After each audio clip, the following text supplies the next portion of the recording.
Mais um vídeo da série Bosteja. Dessa vez Joel Pinheiro da Fonseca disse que refutou o argumento de Hans Hermann Hoppe da ética argumentativa. Basicamente, esse argumento chega à conclusão de que a propriedade privada é uma lei natural, uma lei no sentido jurídico, é uma lei natural jurídica e, portanto, que a lei jurídica que regula quais ações podem ser permitidas ou proibidas em sociedade necessariamente é a propriedade privada, porque qualquer outra tentativa de fazer uma lei que negue a propriedade privada cai em contradição. E, nesse sentido, eu concordo. Apesar de eu não... De algumas partes do argumento do Hans Hermann Hoppe serem partes que eu discordo, essa conclusão especificamente e o argumento em geral eu concordo. Então, vamos ver o que o Joel Pinheiro falou. Quais são os grandes argumentos, as grandes refutações dele. Anarcocapitalistas não querem permitir nenhuma violação de propriedade privada. Isso está errado. Anarcocapitalistas podem permitir, podem defender alguma violação de propriedade privada, sim. Eles apenas não podem defender que isso seja legal, que isso seja juridicamente correto.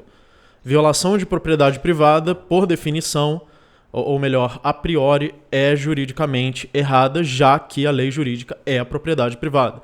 Agora, um anarcocapitalista pode defender que você viole a lei, que você faça uma ação juridicamente errada, desde que haja um outro motivo, que inclusive pode ser o motivo que ele falou, o bem da humanidade. Nas discussões anarcocapitalistas assim, mais abstratas, a gente usa um exemplo, por exemplo, de alienígenas que queiram destruir a Terra a menos que você pise no quintal do seu vizinho. Digamos assim, um exemplo muito louco, mas logicamente possível. Então, claro que sim, você pode defender o bem da humanidade às custas de uma violação, de uma pequena violação de propriedade. Agora, o que o Estado faz é o bem da humanidade? Isso é uma outra questão também, que já não é uma questão mais jurídica, é uma questão moral, ou é uma questão até mesmo econômica. O Estado atuando na economia produz mais riqueza, provoca um aumento na riqueza total ou provoca uma diminuição na riqueza total? Isso é uma outra discussão, não é uma discussão ética, então você não pode usar isso para refutar uma ética. Para refutar uma ética, você tem que usar ética.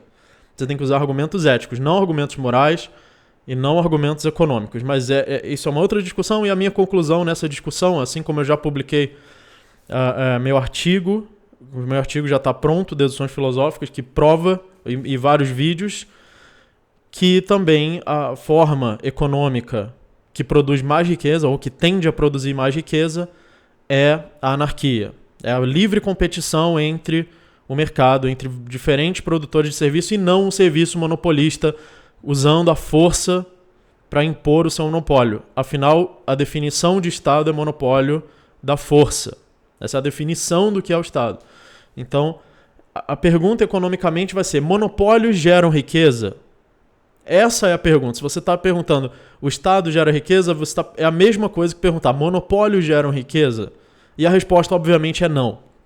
Logicamente, monopólios não geram riqueza, porque a única coisa que eles fazem é impedir a competição. E toda a riqueza vem da livre competição, que é o livre mercado.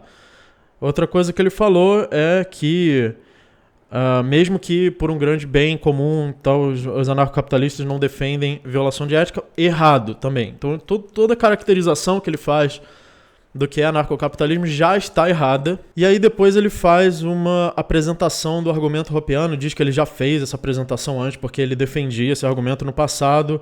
Recursos escassos resultam em conflitos, ou seja, o fato dos recursos serem escassos e múltiplos indivíduos quererem usar esses recursos resulta em conflitos, onde indivíduos podem querer usar o mesmo recurso ao mesmo tempo.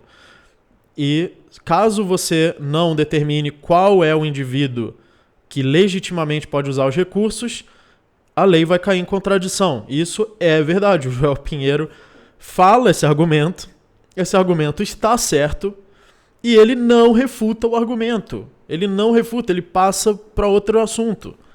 Ele fala o argumento e diz que está errado, sendo que o argumento está certo, não mostra por que está errado e simplesmente passa para o próximo assunto. Então, tá certo. A presença de escassez de recursos gera conflitos. Esses conflitos só podem ser solucionados pela propriedade privada. Não tem outro jeito de solucionar, porque caso contrário, você não tem como determinar qual indivíduo pode usar cada recurso. Esses indivíduos só vão poder decidir pela força. Se eles não decidirem por uma lei racional, universal, que se aplica igualmente a todos, quem se apropriar primeiro é o proprietário. A partir daí apenas se pode fazer trocas de propriedades. Se você não usar essa regra, você não pode determinar, a não ser pela força, a não ser arbitrariamente, eu quero assim e eu vou impor isso à força. E se você não gostar, você pode se defender e quem tiver maior força vai decidir, ou por ameaça da força. Então, enfim, ele explica logicamente o argumento da propriedade privada, que está certo e não refuta. Aí ele vai dar alguma justificativa, aí ele passa para o argumento do a priori da argumentação, que diz o seguinte, que pelo fato de dois indivíduos estarem discutindo um com o outro, logo eles estão necessariamente pressupondo a propriedade. Essa é a parte do argumento do Hoppe que eu discordo. Então essa é a única parte do vídeo que eu concordo com o Joel Pinheiro. De que, por exemplo, você pode estar num local cujo proprietário tem uma placa proibido argumentar, e você pode argumentar, violando assim a propriedade do proprietário do local, e mesmo assim a sua argumentação é uma argumentação. Então eu realmente concordo, você não precisa respeitar a propriedade privada do interlocutor para poder argumentar. Você pode explicitamente estar violando, pode ter uma placa escrito proibido argumentar, você argumenta, viola essa regra da propriedade, e mesmo assim você está argumentando. Mas isso não prova que a propriedade é falsa. Isso não prova que a propriedade é falsa, apenas prova que ela não está pressuposta na argumentação. Mesmo assim, você pode provar a propriedade de outras formas, que na verdade é pela lógica, pela impossibilidade de uma lei que não seja propriedade, que possa resolver conflitos, que possa determinar quais ações são permitidas ou proibidas em sociedade. Aí ele fala outra coisa, o corpo não pode ser propriedade porque o corpo é você. É uma típica baboseira que pessoas refutando o anarcocapitalismo, entre aspas, já falaram. Isso obviamente é falso, é uma falsa dicotomia. O fato de eu ser o meu corpo, supondo, né, que eu seja o meu corpo, ou seja lá o que eu for, seja o cérebro, a parte consciente do cérebro, o meu corpo, uma alma, não importa o que você acha que você pode ser proprietário de você mesmo desde que você seja escasso. O corpo é escasso? Sim. Então você pode ser proprietário do corpo, não importa se você é ou não é o seu corpo. Você pode ser proprietário de você mesmo, desde que você seja escasso. O único pré-requisito para você ser proprietário de alguma coisa é que ela seja escassa. Porque é a escassez que gera conflitos. Por isso você não pode ser proprietário de ideias. Não existe propriedade intelectual, porque ideias não são escassas. Você pode copiar infinitamente uma ideia e ela não vai acabar nunca. O que é escasso são os recursos que você vai usar para copiar essa ideia. Por exemplo, para copiar um CD, você vai usar um CD. Então você pode ser proprietário do CD, não do conteúdo do CD. Para copiar um livro, você vai precisar de papel e tinta. Então você pode ser proprietário do papel e tinta, não do que está escrito. Enfim, basta ser escasso. Se você quer saber se alguma coisa é apropriável ou não, é só perguntar se ela é escassa. É escasso? Então sim, é apropriável. Não é? Então não. Ok.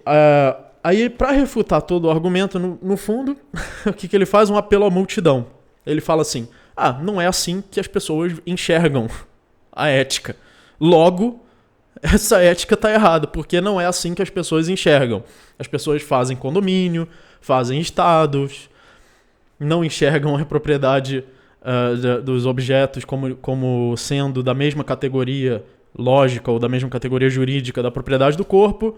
Então, pronto. Então é verdade, porque as pessoas acham que é, então é. Esse é o argumento dele, no fim das contas, né? Depois de toda essa enrolação, depois de falar os argumentos que estão certos, a refutação é essa. As pessoas acham que não. Alguém acha que não, dizem que não, né? Há rumores de que não é, então pronto, então não é. Então tá tudo errado, acabou. Esse mesmo argumento pode ser usado para justificar a escravidão, porque as pessoas, há 200 anos atrás, todo mundo achava que escravidão era uma coisa certa, normal, as pessoas enxergavam a ética assim. E obviamente que não é. Obviamente escravidão não é certo e não é normal. E não é porque as pessoas acham que não é também. É porque logicamente você pode deduzir que não. E na verdade esse é o motivo pelo qual qualquer verdade jurídica é verdadeira ou falsa. Porque você pode racionalmente deduzir que é verdadeira ou falsa.